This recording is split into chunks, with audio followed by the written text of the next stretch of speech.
Hello மக்களே, welcome to our channel. Garlic butter egg செய்ய போகிறோம்.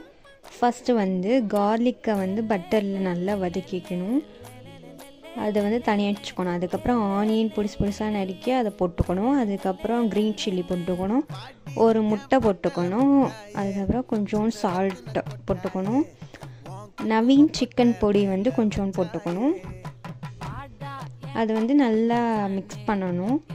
மிக்ஸ் பண்ணிவிட்டு ஏற்கனவே நான் தவாவில் பட்டரை உருக்கி வச்சுருக்கேன். அது போட்டுட்டு முட்டையை பொரித்து எடுக்க போகிறோம்.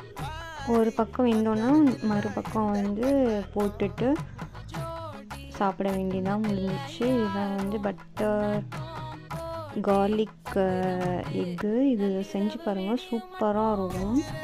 இதோடு நம்ம சீரீஸ் பார்த்துக்கிட்டே சாப்பிடலாம். My girl friend is an alien. இந்த சீரீஸ் நான் நிறைய வாட்டி பார்த்துருக்கேன். சூப்பராக இருக்கும்.